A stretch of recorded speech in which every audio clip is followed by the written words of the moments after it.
നമ്മൾ ഇന്ന് നോക്കുന്നത് 2024 ആലപ്പുഴ പാലക്കാട് ജില്ലകളിലേക്ക് നടന്ന LDC എക്സാമിന്റെ ഇംഗ്ലീഷ് മലയാളം ക്വസ്റ്റ്യൻസ് ആണ്. Question paper code 122/2024. ആദ്യം നമുക്ക് ഇംഗ്ലീഷ് ക്വസ്റ്റ്യൻസ് നോക്കാം. 81ാമത്തെ question, he came early.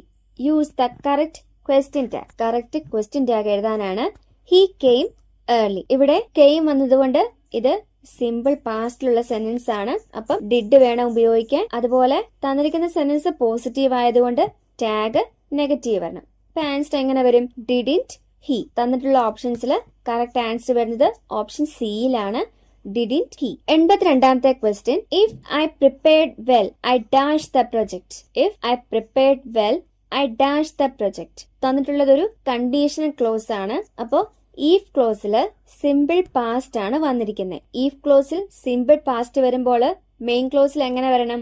Would, should or might plus V1. ആ ഫോമിൽ വേണം എഴുതാൻ. അപ്പൊ ഇവിടെ എങ്ങനെ വരും? If I prepared well I would complete the project. Answer വരുന്നത് ഓപ്ഷൻ ഡി ആണ്, would complete. If I prepared well I would complete the project. 83ാമത്തെ question, one of my friends dash with me yesterday. Choose the right option. Correct option ഏതാണെന്നാണ് ചോദിച്ചിരിക്കുന്നത്.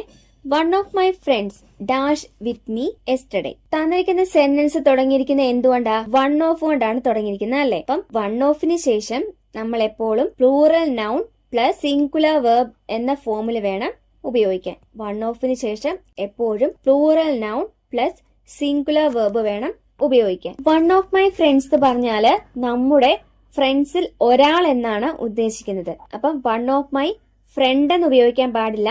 One of my friends, one of my neighbours, one of my relatives, അങ്ങനെ plural noun വേണം ഉപയോഗിക്കാൻ. Plural noun വന്നാലും one of ചേർക്കുന്നതുകൊണ്ട് അത് singular subject ആയിരിക്കും. അതായത് one of my friends പറഞ്ഞാൽ എന്റെ ഫ്രണ്ട്സിൽ ഒരാൾ എന്നാണ് അർത്ഥമാക്കുന്നത്.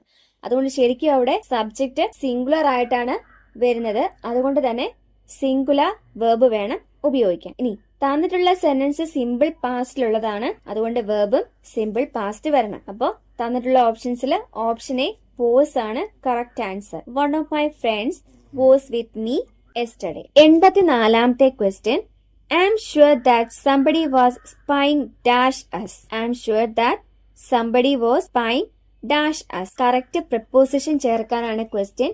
ആരോ നമ്മളെ രഹസ്യമായി നിരീക്ഷിക്കുന്നുണ്ടായിരുന്നു എന്ന് എനിക്ക് ഉറപ്പാണ്. ഇവിടെ തന്നിട്ടുള്ള വേർബ് എന്ന് പറയുന്നത് സ്പൈയിങ് ആണ് അല്ലെ? അപ്പം പൈ എന്ന വേർബിന് ശേഷം നമ്മൾ ഓൺ എന്ന പ്രപ്പോസിഷൻ ആണ് ഉപയോഗിക്കേണ്ടത്. ഓർത്ത് വെച്ചേക്ക, പൈ എന്ന വേർബിന് ശേഷം നമ്മൾ ഉപയോഗിക്കുന്ന പ്രപ്പോസിഷൻ ഓൺ ആണ്. അപ്പം തന്നിട്ടുള്ള ഓപ്ഷൻസിൽ ഓപ്ഷൻ ബി ആണ് correct answer, on. I am sure that somebody was spying on us. 85ാമത്തെ question, they said we arrived late. Change the speech.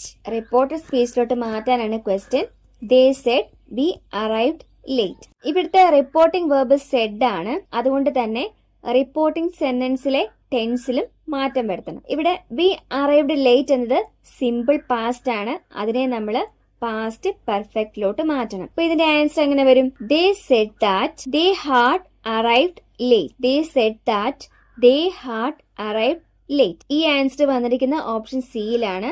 So option C is the correct answer. They said that they had arrived late. 86ാമത്തെ question, which is the synonym for the word resemblance. resemblance എന്നതിന്റെ synonym ആണ് ചോദിച്ചിരിക്കുന്നത്. Option A similarity, option B diversity, option C difference, option D originality. Resemblance എന്ന് പറഞ്ഞാല് സാദൃശ്യം എന്നാണ് അർത്ഥം. Resemblance എന്ന് പറഞ്ഞാല് സാദൃശ്യം. അതിന്റെ സിനോണിം വരുന്നത് ഓപ്ഷൻ എ ആണ്, സിമിലാരിറ്റി. റിസംബ്ലൻസിന്റെ സിനോണിം ആണ് ഓപ്ഷൻ എ, സിമിലാരിറ്റി. ഇനി ഡൈവേഴ്സിറ്റി എന്ന് പറഞ്ഞാല് വൈവിധ്യം. അതുപോലെ ഡിഫറൻസ് എന്ന് പറഞ്ഞാല് വ്യത്യാസം. ഒറിജിനാലിറ്റി എന്ന് പറഞ്ഞാല് യഥാർത്ഥ അവസ്ഥ. 87ാമത്തെ question, identify the meaning of the idiom a piece of cake. A piece of cake എന്ന ഇഡിയത്തിന്റെ മീനിങ് വളരെ ഇമ്പോർട്ടന്റ് ആയിട്ടുള്ള ഒരു ഇഡിയമാണ്. നമ്മൾ നേരത്തെ ചെയ്തിട്ടുള്ള വീഡിയോകളിലൊക്കെ നോക്കിയാൽ അറിയാം, റിപ്പീറ്റഡ് ആയിട്ട് ചോദിച്ചിട്ടുണ്ട്. ഒരുപാട് ക്വസ്റ്റ്യൻ പേപ്പറിൽ ഈ ക്വസ്റ്റ്യൻ തന്നെ കണ്ടിട്ടുണ്ട്. എ പീസ് ഓഫ് കേക്ക് എന്ന ഇഡിയത്തിന്റെ മീനിങ് ആൻസർ വരുന്ന ഓപ്ഷൻ ഡി ആണ്, very easy task. A piece of cake എന്ന് പറഞ്ഞാല് വെരി ഈസി ടാസ്ക്. 88ാമത്തെ question, a group of monkey is called. Collective noun ആണ് ചോദിച്ചിരിക്കുന്നത്. A group of monkey. Option A school, option B flock, option C herd, option D troop. Answer വരുന്ന option D ആണ് troop. A group of monkey എന്നതിന്റെ collective noun ആണ് troop. ഇനി school എന്ന് പറയുന്നത് ഫിഷിന്റെ collective noun ആണ്. സ്കൂൾ ഫിഷിന്റെ കളക്റ്റീവ് നൗൺ ആണ്. Flock എന്ന് പറയുന്നത് ബേർഡ്, ഷീപ്പ് ഇവയുടെയൊക്കെ കളക്റ്റീവ് നൗൺ ആണ്. ഫ്ലോക്ക് എന്ന് പറയുന്നത് ബേർഡ്സ്, ഷീപ്പ് ഇവയുടെയൊക്കെ കളക്റ്റീവ് നൗൺ ആണ്. ഹേർഡ് എന്ന് പറയുന്നത് കൗ, എലിഫന്റ്, ഓക്സ് ഇങ്ങനെയുള്ള മൃഗങ്ങളുടെ ഒക്കെ കളക്റ്റീവ് നൗൺ ആണ് ഹേർഡ്. ഇതുപോലെ റിപ്പീറ്റഡ് ആയിട്ട് ചോദിക്കുന്ന കുറേയേറെ കളക്റ്റീവ് നൗൺസ് ഉണ്ട്. അവയെല്ലാം നന്നായിട്ട് പഠിച്ചു വെച്ചേക്കുക. 89ാമത്തെ question. The fear of the dark is known as. Fear of dark is known as dash. Option A nyctophobia, option B claustrophobia, option C chronophobia, option D aerophobia. ഇരുട്ടിനോടുള്ള പേടി, അതിന് പറയുന്ന വൺ വേർഡ് എന്താ? The fear of the dark. Answer വരുന്ന option A ആണ് nyctophobia. Fear of dark ആണ് nyctophobia. ഇനി claustrophobia എന്ന് പറഞ്ഞാൽ എന്താ?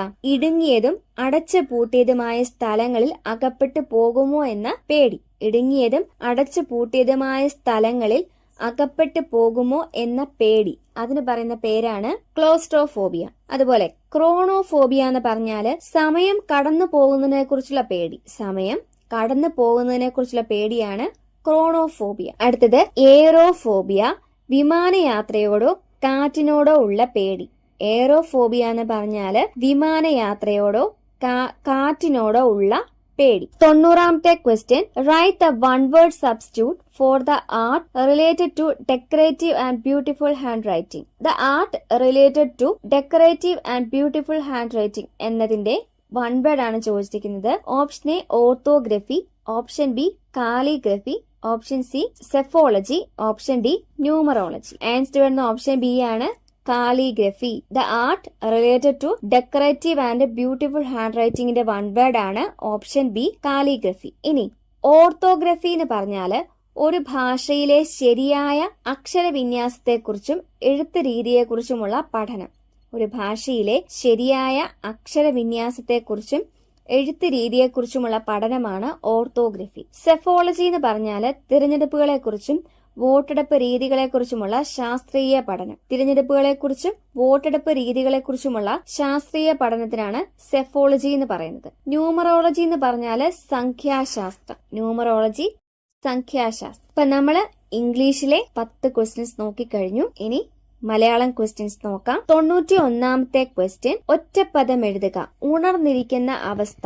ആൻസർ വരുന്ന ഓപ്ഷൻ ബി ആണ് ജാഗരം. ഉണർന്നിരിക്കുന്ന അവസ്ഥ എന്നതിന്റെ ഒറ്റപ്പദമാണ് ഓപ്ഷൻ ബി ജാഗരം. 92ാമത്തെ ക്വസ്റ്റ്യൻ. തിരുവടി എന്ന പദം പിരിച്ചെഴുതിയാൽ. ആൻസർ വരുന്ന ഓപ്ഷൻ എ ആണ് തിരു അധികം അടി. തിരുവടി എന്ന പദം പിരിച്ചെഴുതിയാൽ തിരു അധികം അടി. 93ാമത്തെ ക്വസ്റ്റ്യൻ. കുതികാൽ വെട്ടുക എന്ന പ്രയോഗം കൊണ്ട് ഉദ്ദേശിക്കുന്നത്. കുതികാൽ വെട്ടുക എന്ന പ്രയോഗം കൊണ്ട് ഉദ്ദേശിക്കുന്നത് 1 വഞ്ചിക്കുക, 2 ഉയർച്ച തടയുക, 3 അവസാനിപ്പിക്കുക, 4 ചില്ല മുറിക്കുക. ആൻസർ വരുന്ന ഓപ്ഷൻ ബി ആണ് 1ഉം 2ഉം ശരിയാണ്. കുതികാൽ വെട്ടുക എന്ന പ്രയോഗം കൊണ്ട് ഉദ്ദേശിക്കുന്നത് വഞ്ചിക്കുക അല്ലെങ്കിൽ ഉയർച്ച തടയുക. 94ാമത്തെ ക്വസ്റ്റ്യൻ. പൂജക ബഹുവചനത്തിന് ഉദാഹരണം. ഓപ്ഷൻ ബി വൈദ്യരാണ് പൂജക ബഹുവചനത്തിന് ഉദാഹരണം. മിക്കവാറും ക്വസ്റ്റ്യൻ പേപ്പറുകളിൽ പൂജക ബഹുവചനത്തിന് ഉദാഹരണമായിട്ട് ചോദിക്കുന്ന വാക്കാണ് വൈദ്യർ എന്നുള്ളത്. ഇതൊക്കെ റിപ്പീറ്റഡ് ക്വസ്റ്റ്യൻസ് ആണ്. ഇനി 95ാമത്തെ ക്വസ്റ്റ്യൻ. താഴെ കൊടുത്തവയിൽ തെറ്റായ പദം ഏത്? ഓപ്ഷൻ ഡി ആദരാഞ്ജലിയാണ് തെറ്റായ പദം. കറക്റ്റ് ആയിട്ട് എഴുതേണ്ടത് ഞാ ആദ്യവും ജാ രണ്ടാമതും വരണം. ആദരാഞ്ജലി ആണ് തെറ്റായിട്ട് കൊടുത്തിരിക്കുന്ന പദം. 96ാമത്തെ ക്വസ്റ്റ്യൻ. പ്രാചീനം എന്ന പദത്തിന്റെ വിപരീത പദം. ആൻസർ വരുന്ന ഓപ്ഷൻ സി ആണ് അർവാചീനം. പ്രാചീനം അർവാചീനം. 97ാമത്തെ ക്വസ്റ്റ്യൻ. മഞ്ഞ് എന്നർത്ഥം വരാത്ത പദം. ഓപ്ഷൻ എ നീഹാരം, ഓപ്ഷൻ ബി തുഷാരം, ഓപ്ഷൻ സി തുഹിനം, ഓപ്ഷൻ ഡി നിധനം. മഞ്ഞ് എന്ന അർത്ഥം വരാത്ത പദമാണ് ചോദിച്ചിരിക്കുന്നത്. ആൻസർ വരുന്ന ഓപ്ഷൻ ഡി ആണ് നിധനം. നിധനം എന്ന് പറഞ്ഞാല് മരണം അല്ലെങ്കിൽ നാശം എന്നാണ് അർത്ഥം. നിധനം എന്ന് പറഞ്ഞാല് മരണം അല്ലെങ്കിൽ നാശം എന്നാണ് അർത്ഥം. അപ്പം മഞ്ഞ് എന്നതിന്റെ പര്യായ പദങ്ങളാണ് നീഹാരം, തുഷാരം, തുഹിനം. നീഹാരം, തുഷാരം, തുഹിനം. 98ാമത്തെ ക്വസ്റ്റ്യൻ. വിഗ്രഹാർത്ഥം എഴുതുക. പാദപങ്കജം. പാദപങ്കജം എന്നതിന്റെ വിഗ്രഹാർത്ഥമാണ് ചോദിച്ചിരിക്കുന്നത്. ആൻസർ വരുന്ന ഓപ്ഷൻ എ ആണ്. പാദമാകുന്ന പങ്കജം. പാദപങ്കജം വിഗ്രഹിച്ചെഴുതിയാല് പാദമാകുന്ന പങ്കജം. ഇനി 99ാമത്തെ question. Slow and steady wins the race എന്ന ആശയം ലഭിക്കുന്ന ചൊല്ല് ഏത്? Slow and steady wins the race. തന്നിരിക്കുന്ന ഓപ്ഷൻസിൽ ആൻസർ വരുന്ന ഓപ്ഷൻ ഡി ആണ്. മെല്ലെ തിന്നാൽ മുള്ളും തിന്നാൻ. മെല്ലെ തിന്നാൽ മുള്ളും തിന്നാൻ. Slow and steady wins the race എന്നതിന്റെ ആശയം ലഭിക്കുന്ന ചൊല്ലാണ് ഓപ്ഷൻ ഡി, മെല്ലെ തിന്നാൽ മുള്ളും തിന്നാൻ. അതുപോലെ നമുക്ക് പരിചിതമായ മറ്റൊരു ചൊല്ലും കൂടെയുണ്ട്. പയ്യെ തിന്നാൽ പനയും തിന്ന. അതും ഈ ആശയം തന്നെ വരുന്നൊരു ചൊല്ലാണ്. 100ാമത്തെ ക്വസ്റ്റ്യൻ. ചേർത്തെഴുതുക. കടൽ അധികം പുറം. ആൻസർ വരുന്ന ഓപ്ഷൻ സി ആണ്. കടപ്പുറം. കടൽ അധികം പുറം ചേർത്തെഴുതുമ്പോൾ ആ ഇല്ലവിടെ കാണില്ല. കടപ്പുറം എന്നാണ് ആൻസർ വരുന്നത്. നമ്മൾ നോക്കിയത് 122/2024 ക്വസ്റ്റ്യൻ പേപ്പറിലെ ഇംഗ്ലീഷ് മലയാളം ക്വസ്റ്റ്യൻസ് ആണ്. നമ്മൾ PYQ ചെയ്ത് നോക്കുന്നതിലൂടെ നമുക്ക് ഒരുപാട് ക്വസ്റ്റ്യൻസ് കിട്ടും. കാരണം വൊക്കാബുലറിയിലൊക്കെ ഒരുപാട് ക്വസ്റ്റ്യൻസ് റിപ്പീറ്റഡ് ആയിട്ട് വരുന്നുണ്ട്. അതുകൊണ്ട് കഴിവതും നിങ്ങൾ പറ്റാവുന്നത്ര PYQ വിത്ത് കണക്റ്റഡ് ഫാക്ട്സ് ചെയ്ത് പഠിക്കുക. പുതിയൊരു ക്ലാസ്സിൽ വീണ്ടും കാണാം. Thank you. Happy learning.